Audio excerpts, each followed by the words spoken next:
Hello and welcome to this video. This is Clyde Raiders Defense Series number 6, Types of Bases. I've been meaning to do this video for a very long time. That time Stronghold 8 was not even yet released. Things have gotten a little more complicated, but I still codified this in 5 different categories, trying to be as concise and precise as possible, so it is useful. The categories are going to be the random, the vulnerable stronghold, the bunker, the compound base, and the reflow base. The first one, random, is simply a mix of buildings and defense and walls or no walls in a very random motion. Nothing really thought through, just put there, It seems like the guy just pressed build wall and build it wherever it went, kind of. I think these are beginners or players that I don't really care.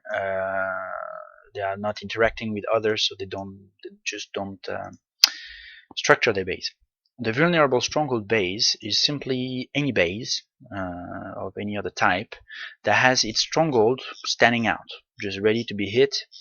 This is done by players to avoid getting resources stolen, but I don't know if it's really workable. Why? Because I know what I would do. This is one. The stronghold is here. I would put 3 archers here, and then I would go for the resources and put my orders anyway and just try to hit at least 2 stars on the base if it's not just for the resources. But it's not necessarily that the base is bad. I mean, some people have very nice bases but still just put their stronghold outside just as a choice to avoid getting resources stolen. You see, Sajin has a very nice base with high walls and nice defense and whatever, but his stronghold is just sitting outside waiting to be shot at. So I know what I would do. I would put here archers and put the mortars here, and I would get at least, this vault, this mine, this vault, this mine, this vault, and maybe those 2 vaults. So there's still a large part of stealing in it. So is it not prompting stealing doing this? I'm not sure. It's really to be checked out on the statistics, and I actually, as of today, I don't know. The next one is the bunker. The bunker is simply buildings that are surrounded by very thick walls. So you would put 3 or 4 rows of walls. A very good example is the current top one, Patriot Soldier. He's got a big bunker. His purpose is visibly just to not get 3 stars, period. There's just a stronghold, a few machines, and then he compartmented a few machines, which is very interesting. Because before you get into there, well, I don't know, it's kind of impossible, really. But all these buildings are kind of vulnerable. Yeah, sure, the big Bertha is shooting at it, but you can actually get 50% with ease, I would say. It's a bit difficult to say because it's number 1, but I think it's kind of easy to get 50% on that base. But to get 3 stars is nearly impossible.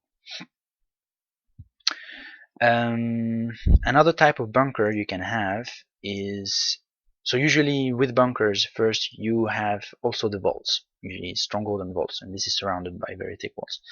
But he decided to make just a stronghold. You have another type of bunker, which I call bunker correctly, incorrectly. It's just the stronghold vaults surrounded by machines. There you go, like here. Every machine is compartmented, and you would have to get through each compartment to get to the other machine. This is a very good 3-star proof setup. It's not necessarily resource stealing proof, because you would get every time at least half of the vaults, if not more, and the stronghold. But to get all the machines is just a real disaster. It's very hard. So it's quite workable. For the Leviathan, for example, is one of the best setup, I personally think. Then you have the compound base. Compound base, you have 2 types, tight and large. I have a tight one. I'm going to show you a large one first. Compound base would be defense and mines mixed together and separated, compartmented by walls. Flaming Raider has a Stronghold 7 still. Oh, sorry. It was the wrong person. Is him. It's just under. Stronghold 7, and with his walls he decided to make sections. He has 4 big sections which are made with defense and with mines. That is a compound base that I call large. It's kind of good because it avoids just pure stealing of resources. You would have to get through some defenses and some walls to get the resources. So most people that just want to steal resources without getting involved won't really go into it because they want to keep their soldiers to steal more. The tight one, however, is a bit more of a challenge because you have a lot of segments. This is the most common setup I've seen with Stronghold 8. It's very workable, so I understand why. I personally don't have enough mines, I think, in my setup. I should mix more mines with defensive machines, but I didn't get around to it yet. I think there is Ankit who has a better setup than me in this term. Ankit, he's here. Otherwise, you have a lot of top 100 players that are using this setup because it's very workable.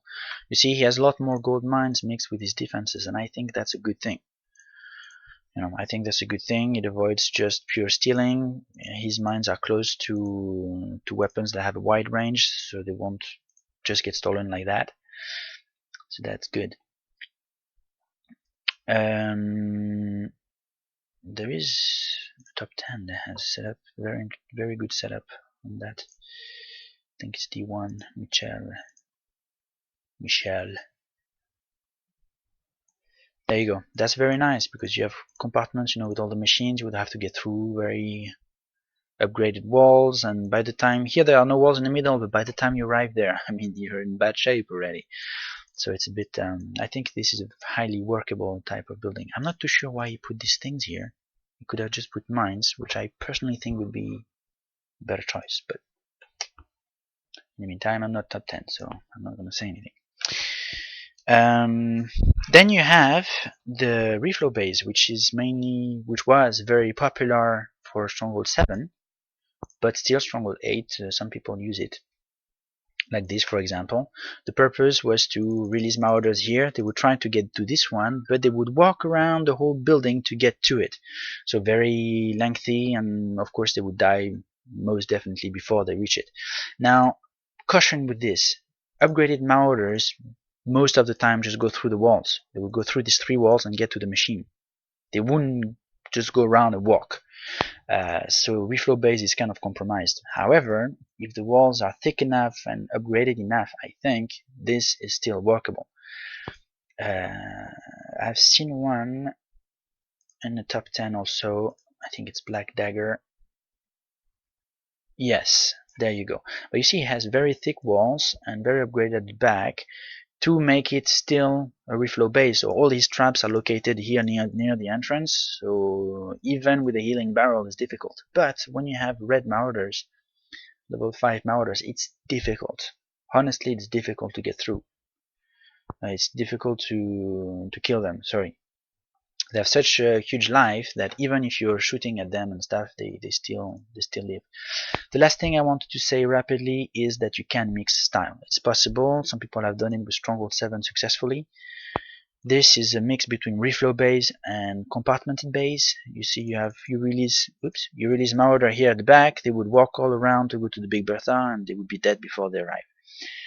But he also protected all his mines, or all the most important ones, with defenses, and that's really good because it avoids, once again, just pure stealing. And that's key. There you go. That's all I wanted to say on the types of base for today. I hope you liked it. I hope nothing is missing from your viewpoint. If you think there is anything missing, please leave a comment. Let me know. I'll try to cover that either in that video or in another through editing. And there you go. You can hit the like button if you did like it. Otherwise, subscribe because there's more coming. And I'll see you next time. Goodbye.